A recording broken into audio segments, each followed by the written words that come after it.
Hey everyone, in anticipation of the launch of my new book, Pinky Swear, I have invited some of my absolute favorite authors to come and do a little Pinky Swear confession.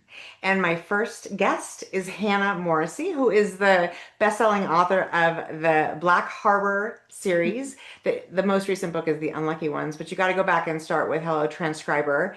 And actually, you can listen to Killer Women. She's been on Killer Women at least twice, I think. So thank you, At Hannah, least for twice. coming and playing with me today. And and we're gonna start with Hannah is gonna make a, I'm sure she's super excited about this. She's gonna make a confession. So we are asking my guest to tell us a juicy friend or family. Hannah is a triplet, so she might use her siblings.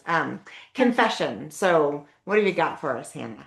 One time, when we were in college, my sister Miranda and I shared a room for a while. Like we were roommates, and it was fun. And have you ever heard of, I guess it'd be a candy, like this treat, kind of like the Little Debbie's sort of snack Yeah. cakes. So it wasn't Little Debbie's, it was like the off-brand, and they were called Snow Puffs. I think I've seen they look like little coconut balls or something. Yeah, so they're snowballs, Okay. That's which not are the same. very like everybody knows about snowballs. I don't know if you've heard of snow puffs, I want to know where they are because they are now extinct. Miranda ate the last ones. So we were like super poor in college. We had no money. And the only thing, our dorm was like the farthest away from everything. The only thing that was close to us was Kmart. And so we went into Kmart one time, and it was around this time of year, and they had snow puffs. And we were like, oh my God, like these will sustain us until we can go home. So there was like how many snow puffs in a box? Like seven or something like that. And so we each had one. And then we had like we could ration them out for like the next couple of days. And then I went to class and I came home and I was so or back to our room and I was so excited to like eat my snow puff and they were all gone. And I was like, what happened to the snow puffs? And Miranda was like, I don't know. And I'm like, what do you mean? Like, who ate them? And I'm like, and then she's like, okay, Hannah, I'm sorry. I'm like, you ate five snow puffs? And she's like, I was on my period, okay, I'm sorry. That And I used to be known like I had a nickname Ho Ho Queen because I could the ho-hos came I think in a box of like 12 and I could finish a box in a day. And believe oh me, God, it was yeah. not a pretty sight, but tell Miranda I got her back. I totally get why that happened. We have been feuding about this for I was trying like 18 years. And like we've never again seen another snow puff because she ate them all and they've gone extinct and there's never been another snow puff in sight and she tried to lie about it that she didn't eat five of them and she did and now I have publicly shamed her Oh, for the last 18 years. My whole family knows about it. Miranda's an artist and she actually drew a cartoon of like her having eaten all the snow puffs and me coming back to the dorm all and her mad. being like, yeah, Yeah, she was. She like feel made herself like all bloated like in her chair and then I was like holding a like will work for Snow Puff sign. Well, I have how deep have you dug on the Snow Puff search engine? Everywhere? I've searched far and wide, like the best I could do because I was like, was this just a fever dream that like we dreamt up that there was such a thing? And I did find like on Google Images, like a deep dive, I found like the box. So they existed. They did. They did exist. Oh Miranda God. ate them all. I can't wait to meet Miranda in person and be like, girl, all those Snow Puffs, you had to have all of them. Yes, now I've like publicly shamed her, I like love it. even Well, more she's a very talented broadly. artist, so despite the Snow Puff, hoarding. Yeah, I mean she's been forgiven because at least she owned up to it, but Yeah. It's the trying to lie about it that never flies, right? You're like, no, she's not a good liar. I mean, I'm not a good liar either, so I guess that's a good quality to have. yes. Yeah. Plus your sisters, you know each other so well. It's like Oh you're like, yeah. no, girl, I know that is not the truth. Yeah, no, she's like a good mind reader. That's why I like working with her, like as far as she does a lot of my art, if I need like any artistic stuff done, like I just ask, I have her do it. And I love working with her because I don't have to explain myself. Like she's like a mind reader. I'm like, Well, yeah, for I so would imagine nice. the three of you would all be kind of in each Yeah. other's brains all the time. Yeah. That's so cool. Well, I wish I had a twin. Do I wish I had a twin? I don't know. Maybe not. Sometimes maybe. Yeah, I mean it's definitely not fun. I've enjoyed being a triplet, I guess. Yeah, well, and also that's kind of rare, right? How many triplets do you know? We actually went to school with a set of three triplet boys. Oh, did something happen with those boys? No, everybody thought there should, and we were like, absolutely not, no way. Yeah, Um, they weren't cool enough for the Morrissey girls. no, like they were nice. They were, I mean, Miranda's actually really good friends with one of them now, so yeah. Hilarious. But no, they were cool. We were pretty reclusive in school, so we that's the problem with like there being three of us. We're like we didn't need. Yeah, you didn't need anybody else. I mean, that's I mean actually really like at that age, how many friends do you really need? That's sort of like, in Pinky's where it's the three girls. They are, they are not related, but they Right, don't, they don't have they're not friends with their own siblings, right. and they're not friends with many other people. It's like all you need is like two really good friends and then you're safe, In right? my experience, like yes, like it's always a lot of friends is great, but like even better to keep the friends circle small. Ah, yeah. Yeah, Yeah, like us. right. And And it's so Tessa, much, our yes, little and it's so trio. much energy. It's so much energy to have so many friends. I know, and I think we're natural introverts, right? I mean, writers. Yeah. So, I mean, the one time a year that we pretend that we're extroverts is like, Thriller Fest, and then everybody goes home after the Thriller Fest and sleeps for like a month. So, Oh my God, yeah, you feel like you got hit by a bus, but you totally, can't wait to do it every year. we do. Now, do you have a question for me? I do. So I have just started reading Pinky Swear. Thank Because you. I was telling you I've been such a in such a reading slump lately that I needed to pick up something that I knew was going to be good. And I know this is coming out in February, so normally I do like wait a little bit later. So I'm Yeah, fresh like when it comes out and then yeah. I know.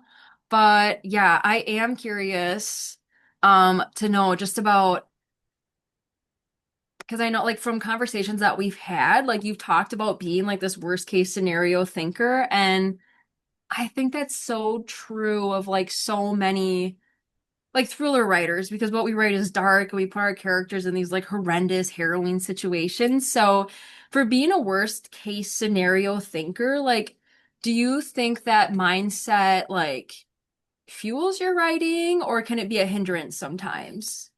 Well, it's certainly a hindrance to the business side, right? Because you're like, I'm going to write this thing, it's going to suck, no one's going to buy it, it's just going to be terrible. I think it's really great for plotting. Like, I think if you Yeah.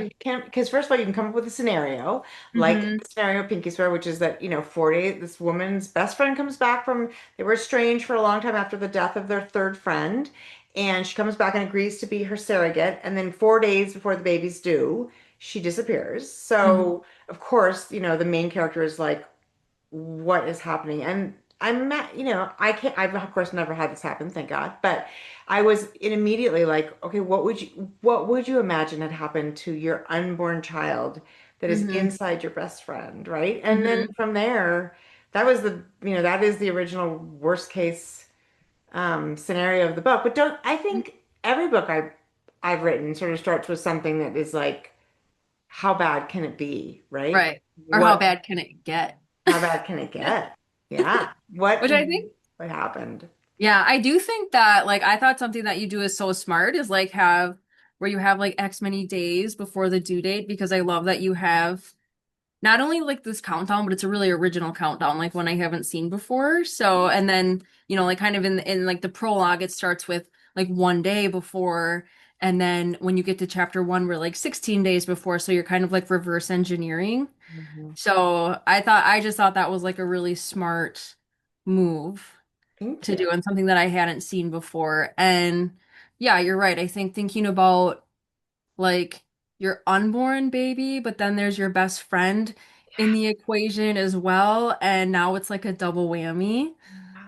So Yeah. Yeah, Yeah. it is. I mean, it was so fun to write, and it all stemmed Agree. from that original. Yeah, what would you do, right? What would you do Mhm. if like, there's a baby that is your baby, but not inside you, and you've never met, and Mhm. it goes missing. So anyway, How do you have trouble sometimes putting yourself like in the mind of your characters? Because sometimes I think like for me, um, it's like there's a separation, but there's not.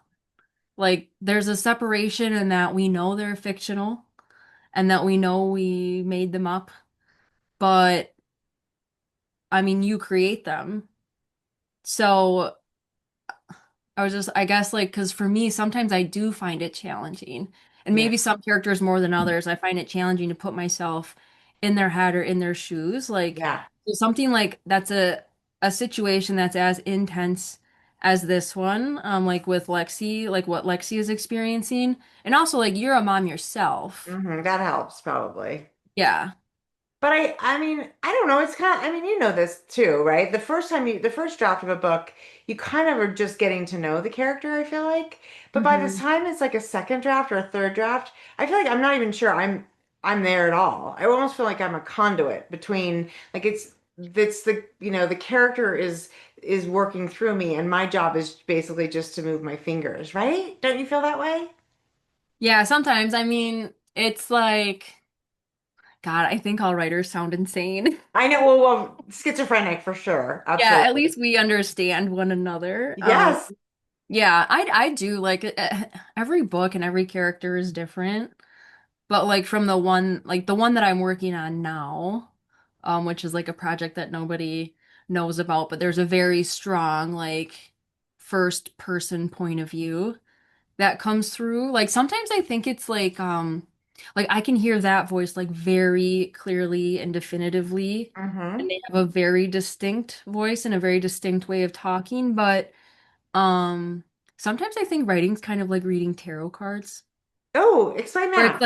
it's like you get these images or these vibes, and then it's very open to interpretation. Yeah. I Which I love think that there's a lot idea. of I writers that love, seem to be like into tarot.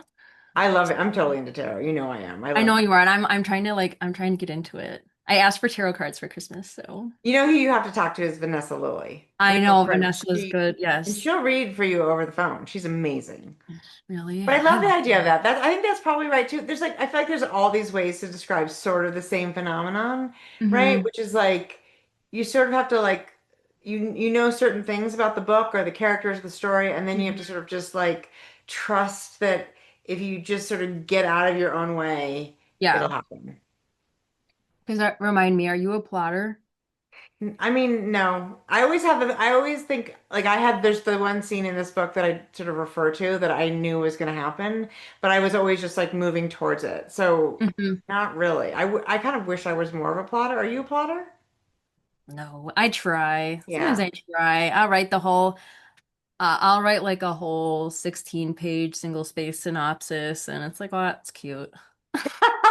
That's like the best laid plans. You're like, you get to page Yeah. 2.5, and you're like, none of this works anymore. It just was like, it Mm-mm. was great at the beginning. Yeah, Yeah. I've not had any luck with that. So, but it is super Yeah. fun for people who can do it, I guess. But for me, also the one time I successfully wrote an outline, I thought, I'm bored. I don't even want to write this book anymore, right? Because I kind of already are told what's going to happen. So, I did that. I ruined a book for myself because I was trying to be like really like judiciously plot the whole thing to the end, and I um I plotted it kind of like I would like write the chapters really fast and like fill them in, and I'm like, I'm just gonna do this really fast, and then I can go back and like fill it in.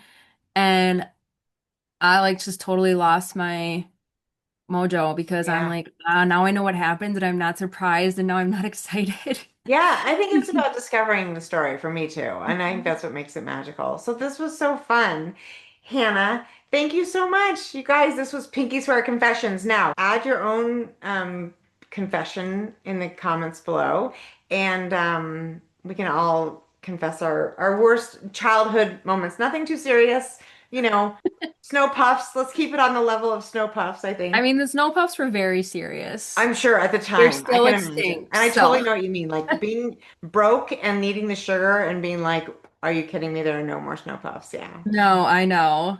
It's been a long running joke throughout the family though, so I guess But well, those the best stories end up as I jokes, guess it so all that's worked good. out, yes.